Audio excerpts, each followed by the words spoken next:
Hi everyone.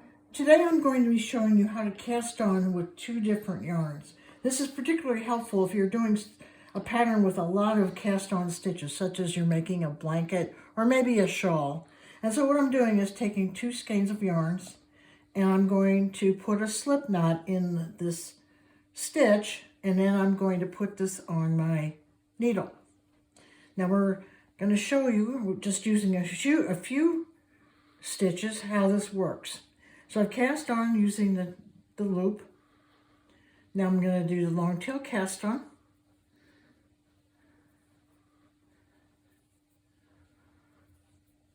Okay, we're going to pretend here that I've just cast on 300 stitches. So what I'm going to do now is I'm going to go to the other end of the yarn and I'm going to begin knitting. And what I will be doing here is cutting off this one of the yarns. It doesn't matter which one. I'm just going to hold it in the back so you know what I'm planning on doing.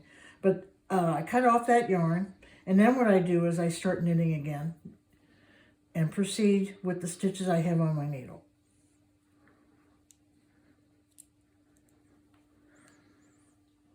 And here we go. We're just about at the end of my 300 stitches. Now, what I've done is I've knit, but what I don't want to do is knit into this loop that I use to join the two needles together.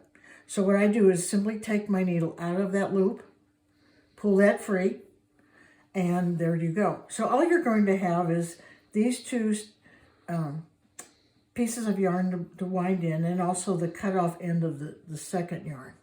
That would help you with a lot of stitches on two skeins. Now I'm going to show you how to do this using one skein of yarn. And let's say you have a very expensive yarn, you have a limited amount of it, so you want to make sure that every stitch counts. So what I do is I take and pull from the inside of the yarn. That'll be one of my sides, and then I pull also from the outside of the yarn. So again, as before, we create a loop that goes onto your needle.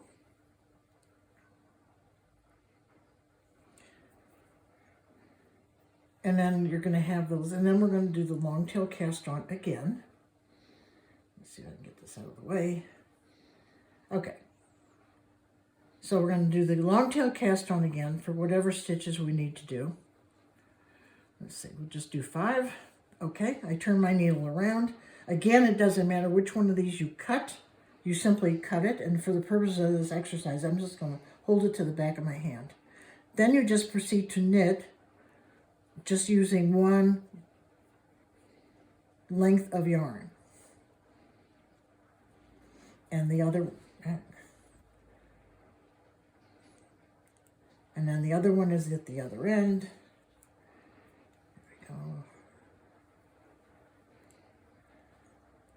And when we get to the slip knot that I made, again, it's the same as before. Pull your needle out, pull that out, and there you have it. You have a cast on using the inside and the outside of one skein of yarn. Happy knitting!